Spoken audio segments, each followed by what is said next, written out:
Alright, so if you guys want to be featured in the next video for an online game I haven't covered yet, all you gotta do is just simply tell me what your PlayStation or Xbox name is, and I'll try and get to you if I can, okay? So without further delay, let's get on to the main game, okay? The main reason why we're here. Let's go! G'day Sergeants, and welcome back to more Hooked on You, Part 2. So we're gonna be picking up where we left off today. Alright, let's continue. Well, at least they're lifting their masks. This is only 99% as disgusting as it could be if they just tried to mash stuff through there. Spirit, why aren't you hungry? The two best things about being dead is not having to eat. I mean, I don't know. That's the only one thing. Think about it, Chica. Number 2. There is no number 2. One less thing to think about in the afterlife. Even if I wanted to eat, I have no idea what would actually follow. I don't know. You might have noticed, but I'm mostly a bunch of dismembered body parts floating in a spectral form. I mean, that is true. I'm not gonna lie, that is very true. Do you see how deep this cut on my abdomen is? Can we have a look? I don't think my digestive tract connects anymore. I don't even know what that means, but okay. I know what digestive means, but I don't know. Between the food and the behavior of the group, this might be the worst meal in history. But even worse is they're staring at you. You're not eating. They don't like that. I think they want an explanation. Why? What did you want to tell them? This is gross, I'm sorry. Look at that seagull. I mean, even if you say look at that seagull, it's like, are they really gonna believe that false bullshit? I'm sorry, oh, this is gross. Well, don't be rude. I'm gonna say, you know, let's be friendly. I'm gonna say, look at that seagull. Wow, have you ever seen a seagull that big? I haven't. That's incredible. Anyway, what were we talking about? Lame misdirect. Fuck you. Yeah, she's right. Chica, pretty lame. Own who are you. Never compromise. Own who you are. Didn't want to wash up on this island with no memory of who you are and how you got here. Yes, you did, poor thing. You have no idea the last time you ate a real meal, and you've been standing in the sun. But the seagull... Uh-oh, he just made a lot of good points. I swear. You're beginning to feel lightheaded. It waved at me. Maybe I need to eat to survive here. Either that or someone poisoned me. No, wait, you haven't eaten, so you can't be poisoned. Whatever the answer, you're clearly about to pass out. Oh hey, it's me again. Your friend, mentor, the guide, narrator to the narrator, the ocean. Not sure how I feel about that characterization, but I'll allow it. I brought you here, and I might be the only thing who can help you out right now. Why did I... It didn't even say that, but I just added it because I thought that's what it said. There's only one thing you must do to survive. You have to figure out why you're really here. I thought I said finger. Fuck me. No one can tell you, not unless you follow the right path. Or at least a right path. There's too many of those to count. Hopefully you pick at least one of them. Because there are even more wrong paths. Many of them lead to your demise. Others lead to something even worse. Starting scenes over and having to fast forward back to where you were. Am I right? For this place holds many secrets. Even itself. But the one that truly matters can be learned if you answer the most important question. Why are you here? Why are you here? Answer that and you'll learn the truth. The ultimate truth. Vague, mysterious. I gotta give it up to this ocean character. That's some quality early game storytelling. Hold on, I'm back. One more piece of advice. You've made many choices by now. Some of them I liked, some of them I did not. I don't give a fuck. It's the best interest to make more choices that I like. Since when was this game all about you, Entity Ocean? What just happened? You wake up to find Spirit holding your limp body, gingerly pouring cold water into your mouth. Don't you just love the ocean at night? I do. It is rather soothing. The worst part is when I have to pee, you know. Staring out over the vast darkness of the ocean really validates the feelings inside me and were all the truly insignificant, and the only thing worth pursuing is revenge. I beg to differ. I have to wonder, how could anyone believe anything else? Well, I don't know. How you look out into the darkness of night and ponder her question. Well, it's a simple question. How could anyone not feel small and alone in the face of such of massive nothingness? Fuck me. You've always been alone. You found someone special. I'm gonna say you found someone special, but the thing is, who is she asking me? I'm gonna say you found someone special. You know, let's just be kind. I used to feel that way, small, unimportant, alone. But lately, I'm not sure. I've started to feel different. I've started to actually think that maybe this island is where I might meet someone special. You look at Spirit, who has turned from the ocean to look at you. While you speak on this topic she's clearly so passionate about. What? A friend, perhaps? Something more? I don't know what this island has planned for me. A friend? Friends are just cowards who seek comfort in numbers. I agree with that statement. I had friends, once, back before I was chopped into a bunch of pieces by my father. Friends aren't what's keeping me held together. I'm floating in a cloud of rage. Ugh, I was so dumb. So busy trying to please everyone and be the perfect student, the perfect employee, the perfect daughter. I didn't take care of myself, and I'm all I've got. Worst of all, I got distracted from my true purpose. My destiny. The purpose that was sitting inside me my whole life. Okay, so this might sound a bit silly, but Spirit looks around to see if there's anyone else on the beach. When she's convinced that it's only you two, she continues. A dragon? Nah. That's a dragon that lives inside me. I've always known, but I've tried to ignore it. When I couldn't ignore it, I pushed it down. I'm so stupid. Wait, I tried to push it down. I'm so stupid. You're not stupid. That sounds badass. Right, but I didn't let it out, and then, you know, chop chop! And now, that dragon is pretty much a one-track revenge beast. Whatever the hell that means. But enough about me. What's inside you, stranger? No dragon, just a lot of fire. Nothing but darkness. Well, I don't really see fire, so I'm gonna say just darkness. I'd kill to have a dragon. Maybe not the best choice of words. Literally not what I fucking said.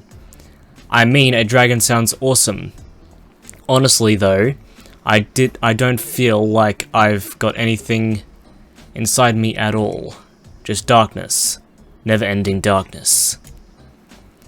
And here I thought Spirit was the biggest goth on the island until you arrived. Perhaps I could light a torch and search through the darkness. Just as things are really heating up, you hear a flurry of footsteps behind you.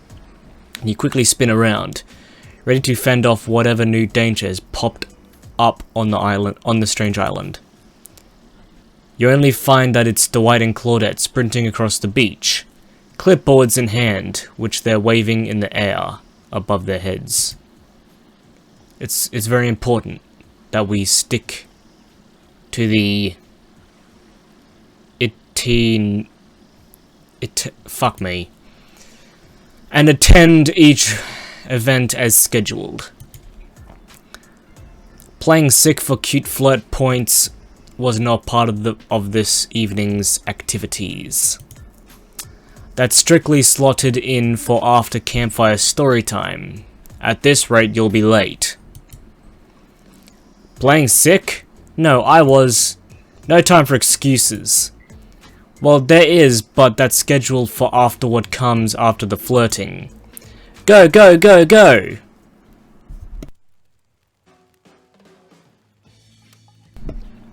Once everyone has gathered at the fire pit, Dwight and Claudette quickly make an announcement. We're not going to blame anyone in particular, but someone, and we're not going to say who, so don't worry. You hasn't been sticking to the schedule. You haven't been? I don't know. That means that we're behind on time for evening activities. And we'll only have time for one person to share their special spooky nighttime story. Also, I've got an announcement to make. So the next Dead by Daylight Gamer Plays is coming. I'm hoping to drop it within maybe next week. If not next week, then it'll be released the week after. I am trying my hardest to get that video done, but don't worry. It's a very special video that I'm working on. Trust me, you guys won't want to miss it. So when I actually release that video, I will update this video's description, and then, you know, it'll be right there. So make sure you just wait for me to release that video. Again, when I've released it, it'll be in the description. Anyway, just one story. But story time is my favorite activity. This is a narrative heavy experience. You're telling us that only one person gets to share? How will we decide? Oh great, we have to decide as a group. That never goes well. Whoever did this, step up now. I swear I won't be angry. I'll merely chop your head clean off. No fucks, no fucks. No fuss, no muss. Voice trembling, you realize this is probably it for you, but you embrace your fate. Sorry, everyone. I think they're talking about me. To be honest, I still don't understand how this whole schedule thing works. I guess I lost track of time while I was passed out. Been there before, even though it's taking some pressure off me, which is an absolute dream come true. Is it really fair to pick on the newbie? Seriously, has anything here ever happened on schedule, even once? Damn it, Donald Trump. If you try to flex that authority gimmick one more time, so help me, I'll snap your head off so quick, and then I'll drown you in his blood. Cynthia, fuss and muss are back on. You two, I know, love to hack, slash and slice. All we know, you love to kill. It's almost all about talk. Nobody named these names. Who even knows any names? Not us. I re-announced my name. Who's Donald? Who's Dwight? And who even knows any more? Call me nobody. Fuck. But we still gotta get started on story time. So, Chica, do you know... Who do you know should go? Ah, damn it, that's the name. Please pick somebody quickly so that this tropical vacation doesn't turn into a bloodbath. I choose you, Spirit. Whoa, whoa, this entire experience is being carefully crafted to avoid an IP infringement lawsuit. Let's be careful with the catchphrases, will ya? Really? You want to hear from me? You know I do, baby. Spirit huffs and dramatically rolls her eyes as she gets to her feet in front of the campfire. Don't let her talk out of it. She's great with ghost stories. Maybe I like ghost stories. I don't know where she gets it, but she comes up with the scariest stuff. Seriously disturbing even to me, and I literally pulled the guy's skull and spine out once with my bare hands. Talk about bullshit stories. No, that actually happened. That actually happened. If everyone else is going to chit-chat, I guess I can just sit down and... Huntress's eyes go red behind her mask, and both Trapper and Wraith take their seats. Wraith. They know when it's worth fighting and when it's not. Ahem. Well, I hate to break it to you, but tonight's story isn't scary. It's a romance. Too late now, though. I was selected, and so I'm going to tell the story. My story about your nice ass boobs. I call it The Prisoner's Kiss. Ooh. You notice that Huntress and Wraith are both staring at a giant tub of popcorn. Nobody offered you popcorn. Fucking rude. It was a dark summer night. Warm rain seeped from the sky like blood from a old wound. I don't know why it took me so long to say that word. Detective Hotter, a celebrated investigator and renowned hostage negotiator, was called to the scene of a strange occurrence unlike anything she had ever seen before.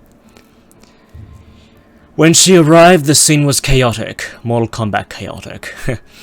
Crowds had begun to gather. A dozen other officers were doing anything they could to keep curious onlookers away.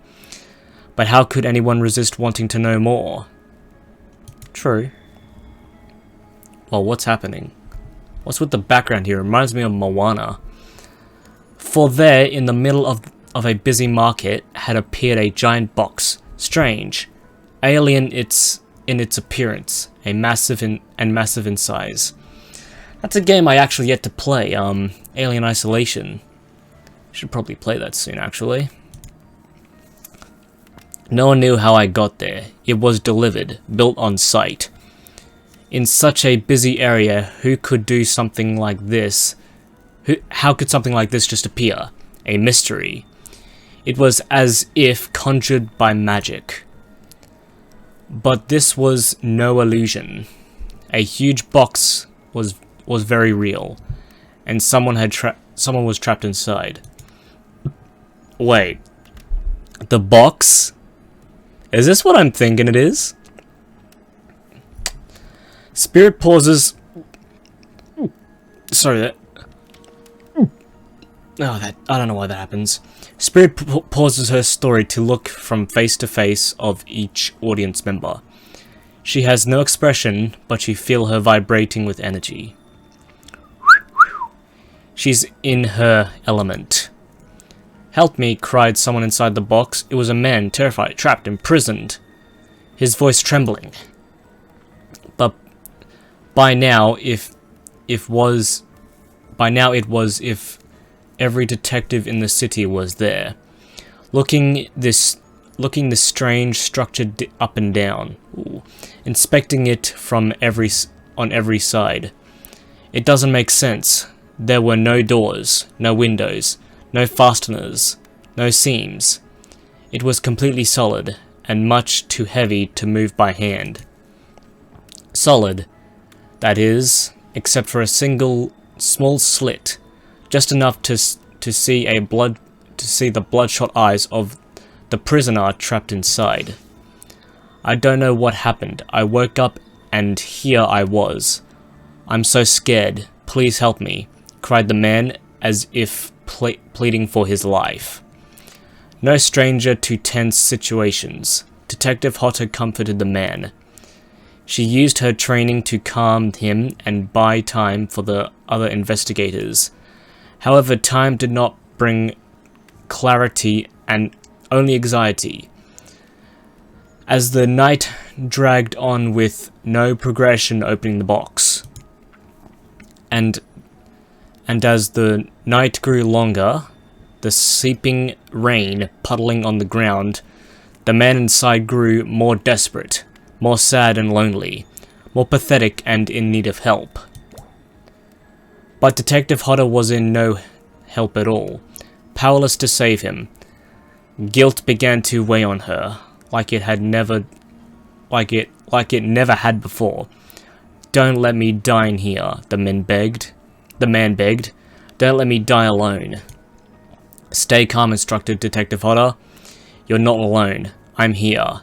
Hell, half of the town is here. We're all in this together, and we won't let this be the end of the story.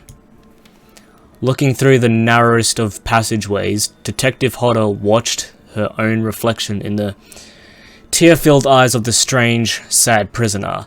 Together we both wept in silence and at this hopelessness of the moment.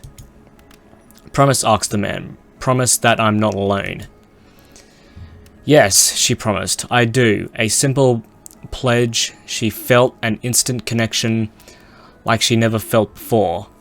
Not her family, not her friends, not to any of the hostages she had worked so hard to free before.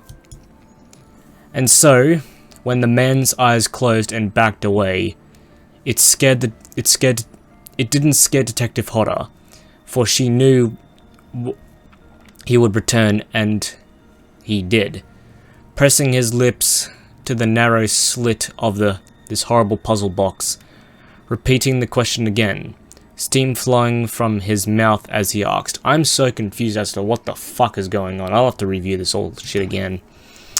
Promise that I'm not alone. See, what's going on? I've been talking for like how long? How long has this been going on for? Too fucking long, and I can't even bloody understand what's going on here. Yes, she promised. I do, and pressing her palms against the cold outside of the box. Without truly knowing why, Detective Hodder leaned forward and placed her own lips to the opening, letting her breath creep into the strange structure, allowing her warm lips to fall on this man. Again, I don't know what's going on. I'm literally just reading this, and I cannot figure out what the fuck is going on, so if you guys can please let me know what's going on, please let me know in the comments below, and whoever's more accurate that I find, I'll pin their comment. It was a gentle kiss, a moment of compassion. She could feel in this brief contact the beating of her heart, pulsing blood through every inch of her body, matched beat for beat in the soft touch. Thank you, said the man, no trace of fear remaining in his voice, and he backed away into the darkness, disappearing in a single moment of eerie calmness. Get back, yelled the officer, suddenly thrusting himself between Detective Hodder in the box, breaking the silence that would soon be filled with cacophony? I don't know what that word is. Of wearing gears and clicking latches, a symphony of mechanical activity happening all at once. Wait, is this spirits telling a story? Because if so, then this is probably why I didn't understand any of it. Something had triggered, as if an unseen lever pulled, and the side of the giant box had begun to slide open. Detective Hodder gripped her torch tightly and pushed toward the fog interior of the giant box. Her feet splashed in the puddle rainwater, her heart racing as she swept her light from side to side. It's as if like I'm a teacher right now, giving you guys story time. Well, class is not over yet, guys. Your sergeant is still in the game. And that's when her eyes landed on the man, or at least landed on what should have been him. There in the corner of the box was a pile of pieces, like parts of a doll, almost pulled apart, or perhaps that's just how Detective Hodder had to think of him in the moment to survive. A collection of segments, limbs, pieces, disconnected from one another, cleanly severed and placed in a neat little pile. Oh, she's crying. I didn't even see that. And atop that pile, a head, cold pale eyes open, lips and icy blue. Spirit stares at the fire, her own expressions lifeless. Her lips blue, tears fall from her chin and soak into the sand at her feet. You're blown away by the story, and it's safe to say you're not alone. Everyone else is looking into the fire. Wait, was this her telling a story? Everyone else is looking into the fire or up at the sky. Anywhere else but its spirit. Wait, was she telling a story? That's probably didn't. Okay, if this was a story, what I'll do is I'll come back and replay this again. You know, without I won't play it all again without commentary. What I'll do is I'll play up until this point, and I'll choose the 3 remaining characters that I didn't choose. So when I make the final video for this game, I'll edit in all the 3 other characters' stories. It was you who chose her, and you who initiated this harrowing tale. So sad, so creepy, so sensual. She really went into a great detail, and it came out to describing that kiss. Too much detail, and now no one is sure to act. Yeah, again, I'll come back and do all the other ones. Dwight and Claudette are staring. That's the dog. That's not my dog. Dwight and Claudette are staring daggers at you, and you have to do something. I don't know what the neighbor's dog is going off about, but Jesus Christ. Like, I have like my doors closed and I can still hear that thing. This game was supposed to be a light-hearted romp. Please. I said do something! Say nothing, hugger. Cool story. Stand up and try to start.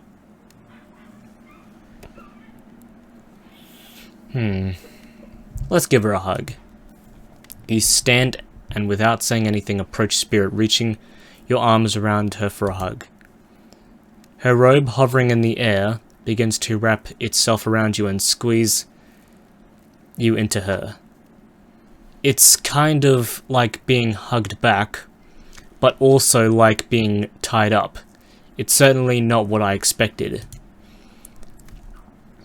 Instinctually, you pull yourself away, but in this awkward movement, and you nearly fall over into the fire.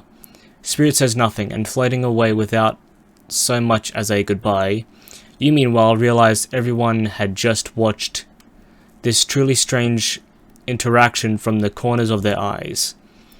On that note, everyone decides it's time to take a break and split up for a little bit, so that they can all have a moment alone before bed. Everyone leaves, and you're alone by the fire. The only thing you hear is the ocean slowly lapping against the shore. This is nice.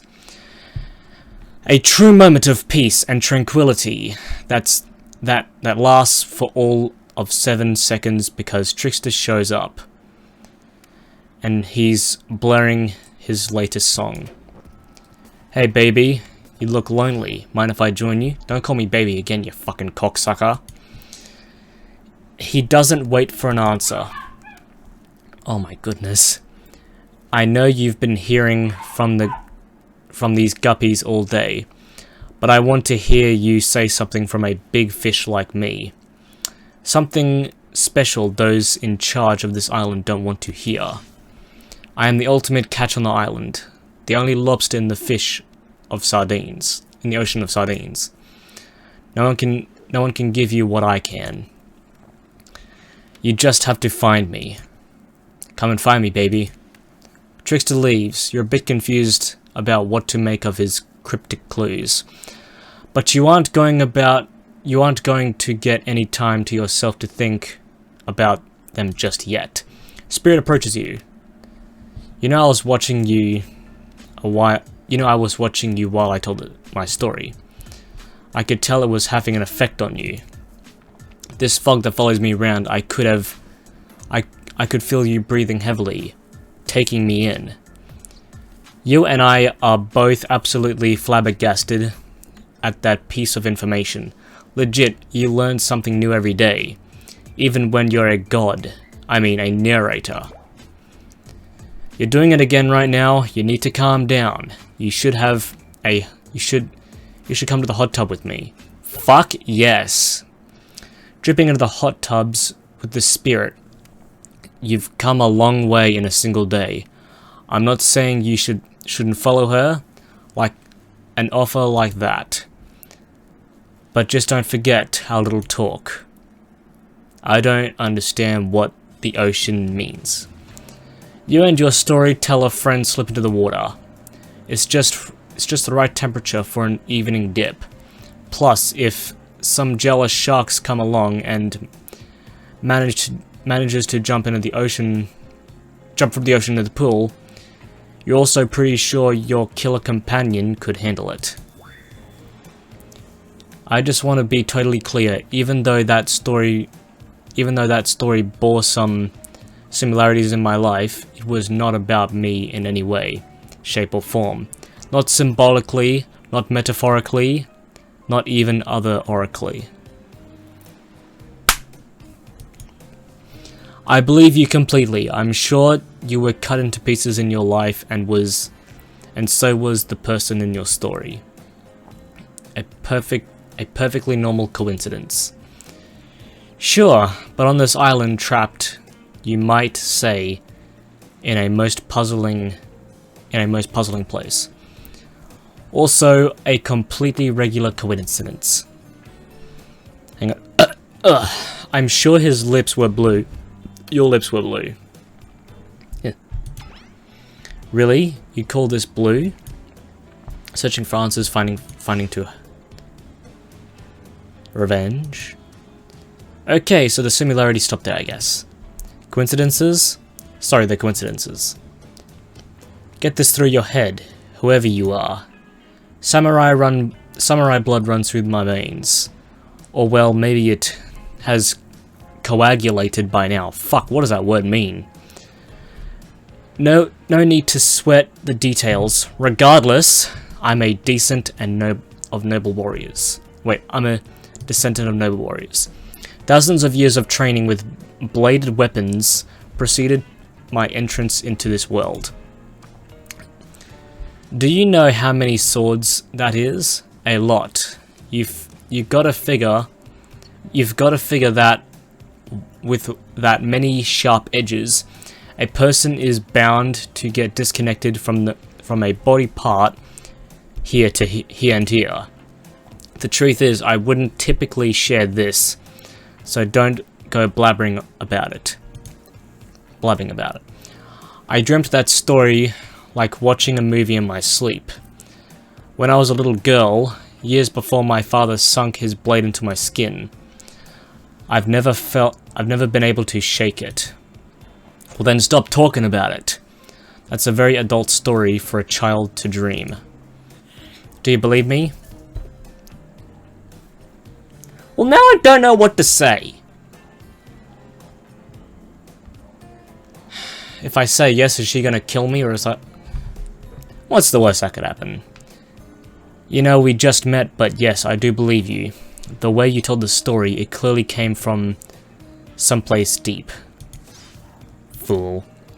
Who taught you to trust a stranger? You're going to get hurt if you learn to take better care of yourself.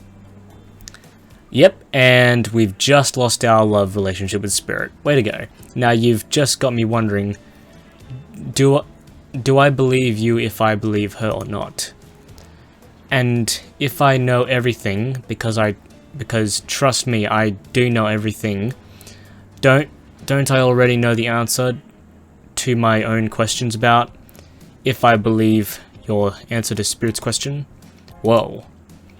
Ocean air got me tripping. Sorry, I didn't mean to distract us both. That what's important is that a certain corpsey cutie floating in a cloud of magical mist might still be for you to say the right thing and free her from her puzzle box. If you believe that she's the what? Got me going again. Unfortunately, before you can follow this conundrum to what is surely be a mind-numbing cycle of new questions, you might find a certain two someones standing before you with a fresh towel ready to dry you off. Sorry kids, but it's time for bed. I might be the youngest one here, but I'm no kid. I do, however, love being wrapped in a fresh, clean towel. My mother used to help me wash my hair, and when I was young, she'd comb out all of the tangles and tie a ribbon around it before sending me on my way. I miss her. You watch as Spirit stares off into the distance, her hand gripping into a tight fist. She doesn't notice you're watching her at first. When she catches you looking, she turns away, roughly grabs a towel from Dwight and then pushes him and Claudette aside as she floats away. You head over to the campfire. The heat is comforting on this chilly night. Looking into the crackling embers, you think about Spirit's story about the prison in the puzzle box. If you manage to escape this place, you will leave with your life. Or has it already been taken from you, and it's just a matter of time until you make a gruesome discovery? Before you can dwell too much on your fate, Claudette and Dwight, their now familiar creepy smile stretching from ear to ear. It's a bit menacing, but a smile like that lit the firelight. We must apologize for the accommodations. We were prepared for another guest, but we're going to make you comfortable, or die trying. They hand over a pillow and blanket and welcome you to snuggle by the fire. Perhaps some music will put you at ease. Just try to keep the volume to a minimum, or our other guests aren't the types to want to rob of their beauty sleep. Yeah. Ready? Away we go. As you relax and look in the fire, the radio begins to fuzz and flicker. You examine it and decide that you might adjust the dial and fix it. Ah. 92. Let's see what's on this station. Wait, I'm gonna put my headphones on for this.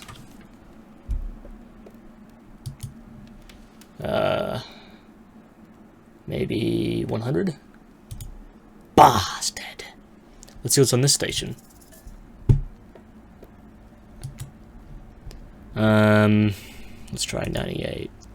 Alright. Let's see what's on this station.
Yeah, that was a worth it find. Not gonna lie. So it's on this one.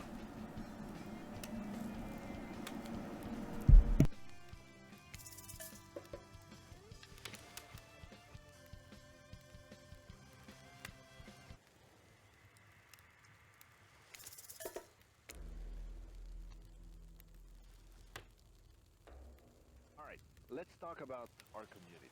For us, it means two major things. First of all, the community This is Matthew Cote. it's you and everybody else either playing the game or talking about the game or creating content relating to the game or being inspired by the game to write music or to make outfits. It's everybody that's part of what makes Dead by Daylight this amazingly rich and passionate environment. It means groups of people who interact on every single possible social platform in person.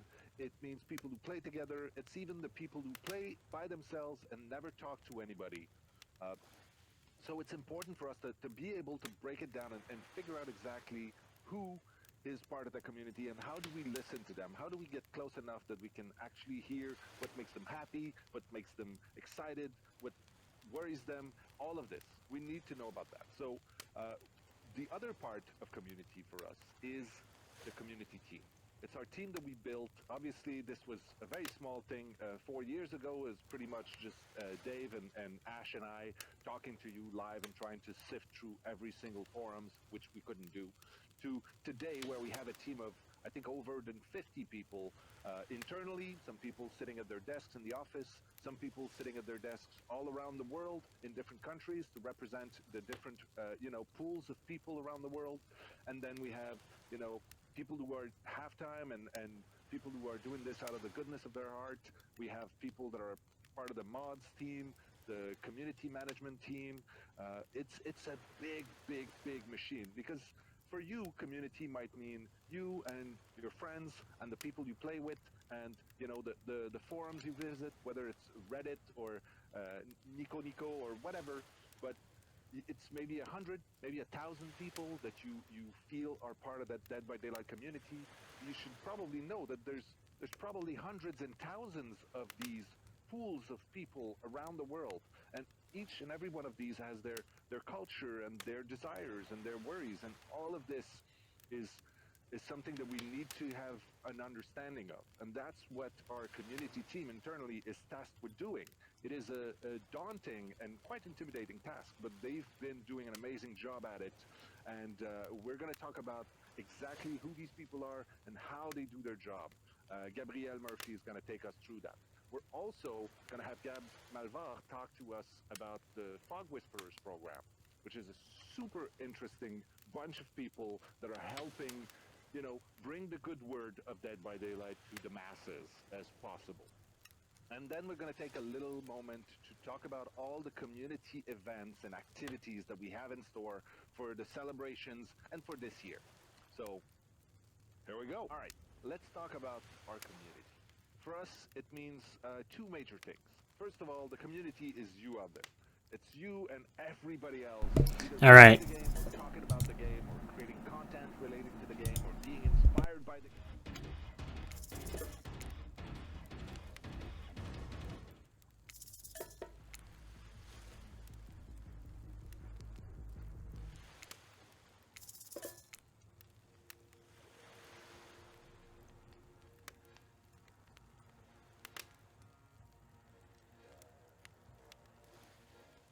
This is the last one that I'll head on.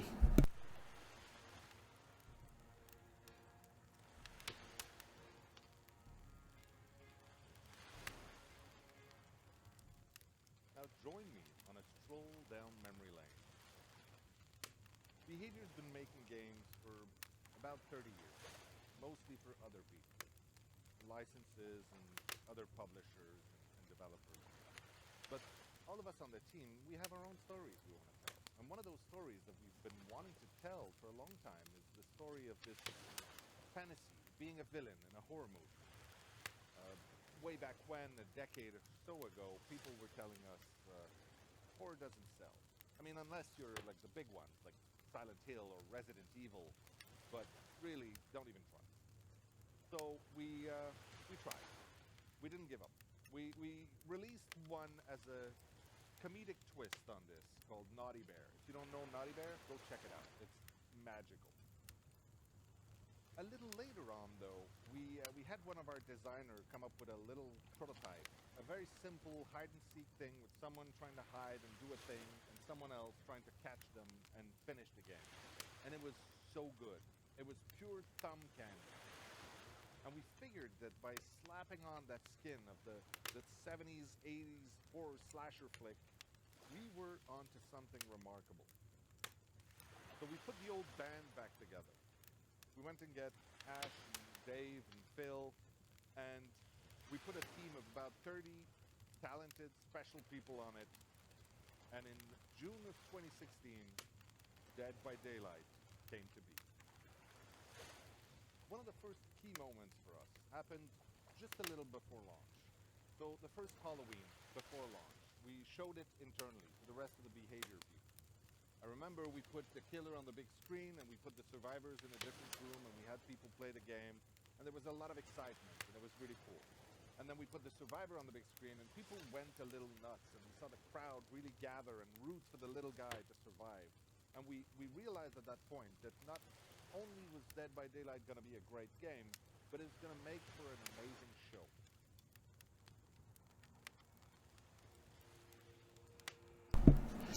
Well, that, ladies and gentlemen, is the actual backstory behind and the origin behind Dead by Daylight.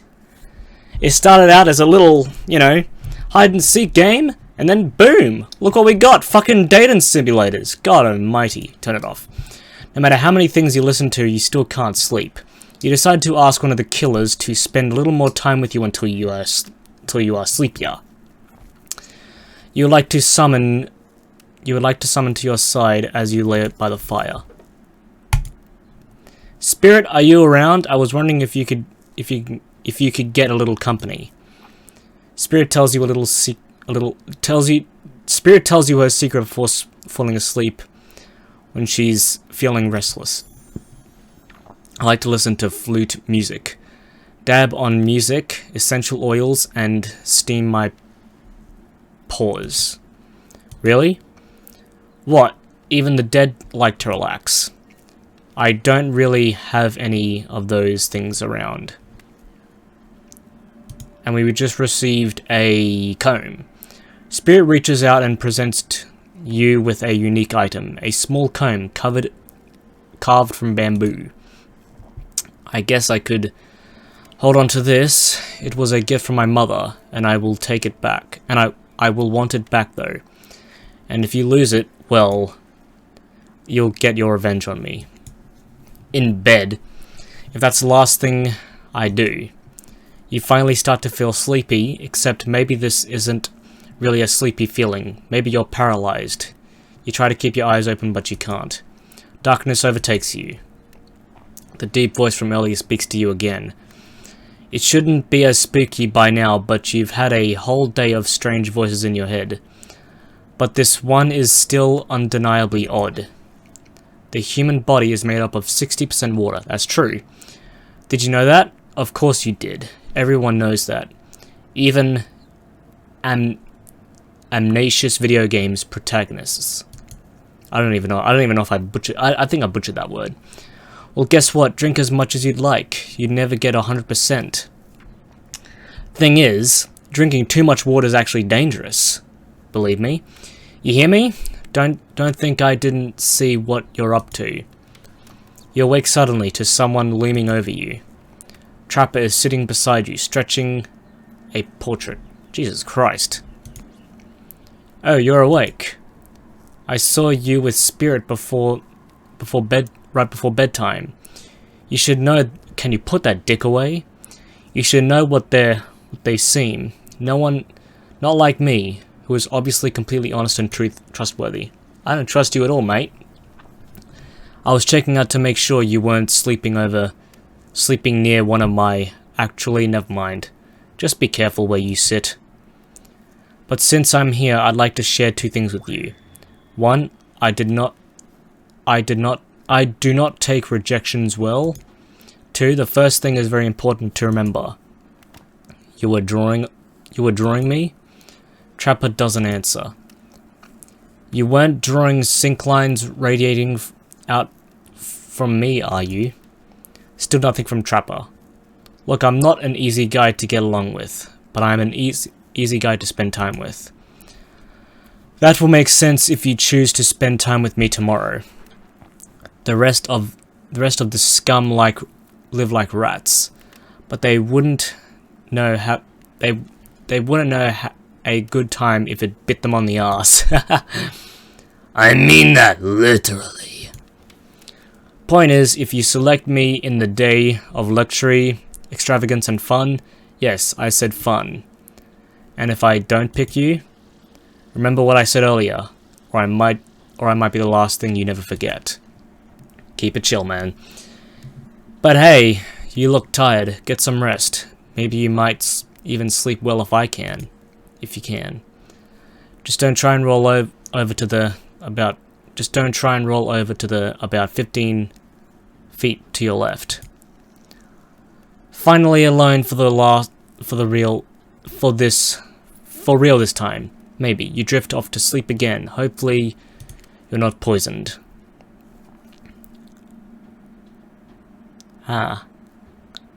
Wait a second. Where are we? This isn't... Oh geez, it is. It's one of those reality shows confessional rooms, where all of the contests talk directly to the camera. Hang on a second. I think today really went well. These were some of my first interactions with people who isn't a parent and didn't end in a bloodshed, untimely perishing in my Russian cottage. So I'm counting today as my win no matter what happens. What do I think of my newcomer? Do I have to say?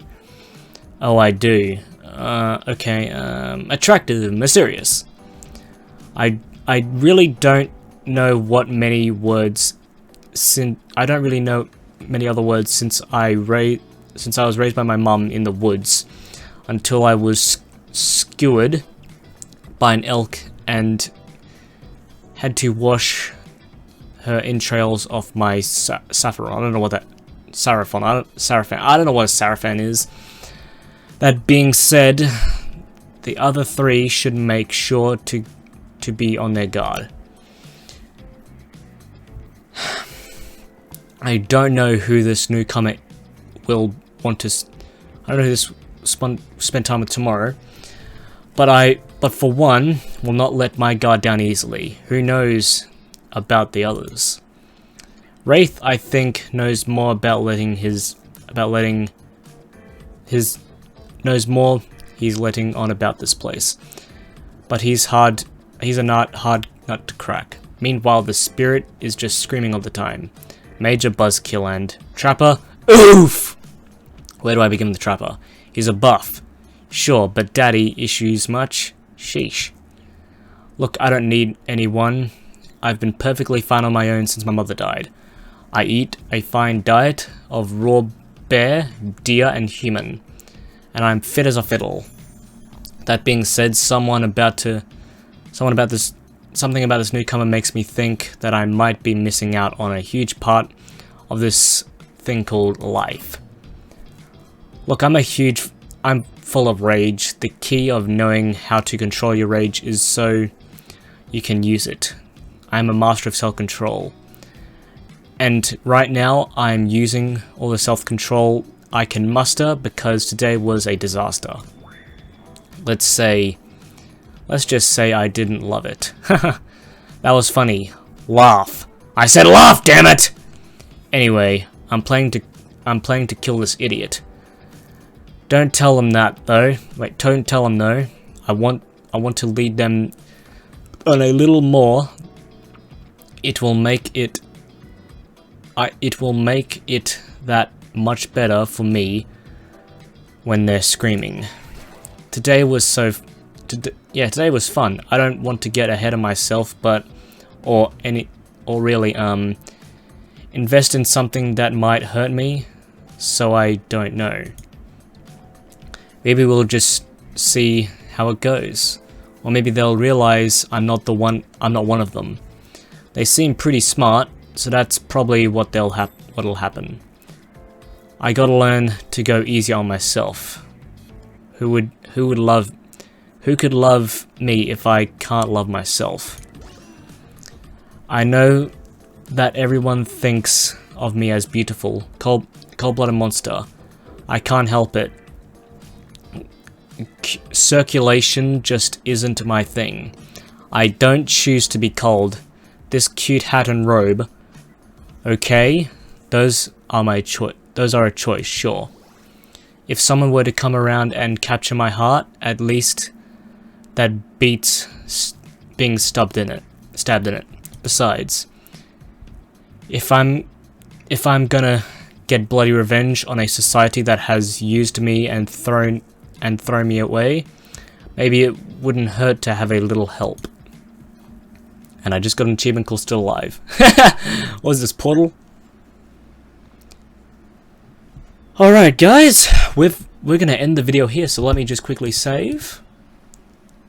Boom. Yep. And yep.